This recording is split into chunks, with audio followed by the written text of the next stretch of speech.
Au nord de Tel Aviv se trouve Beit Daniel, le plus grand centre de judaïsme réformé d'Israël. Chaque année, 150 conversions libérales y sont pratiquées.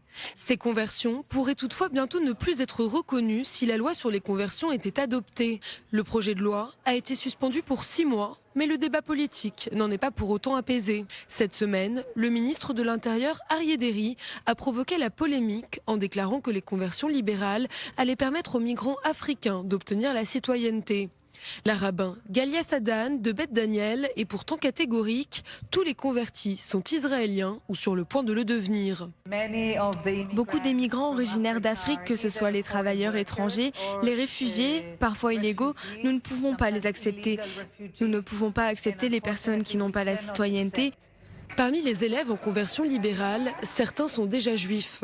C'est le cas de Laura Azouri, élevée dans une famille traditionnaliste en Allemagne. Problème, elle ne peut pas prouver sa judéité. Sa grand-mère maternelle vivait à Prague et à l'arrivée des nazis, elle a brûlé tous les documents qui l'attestaient. Depuis qu'elle a épousé un juif israélien il y a 1 an et demi, Laura a contacté plusieurs responsables orthodoxes pour entamer une conversion. Des rencontres dont elle garde un mauvais souvenir. Alors, l'éventualité que la loi instaurant une rigidité sur les conversions puisse être adoptée, elle préfère ne pas y penser. C'est une très grosse erreur de vouloir faire passer cette loi. Ça va être encore plus compliqué pour plein de jeunes en Israël, plein de jeunes juifs, de trouver une voie différente du judaïsme traditionnel. Israël est basé sur le multiculturalisme, c'est un si beau pays. Effrayer les gens de cette façon, ça détruit la combinaison entre le judaïsme et la vie moderne. Si ce n'est pas possible ici, il y aura toujours d'autres moyens. Peut-être le faire à l'étranger. Je préférais ne pas avoir à faire ça. Mais pour moi, l'orthodoxie, je ne pense pas que ce soit une option.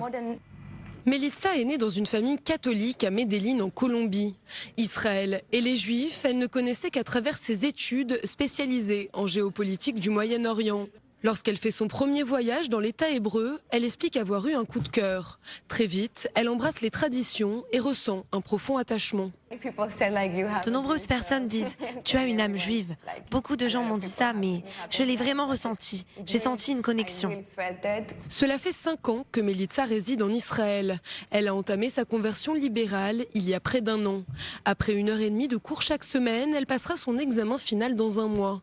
Pas question pour elle d'envisager de se convertir via le rabbinat.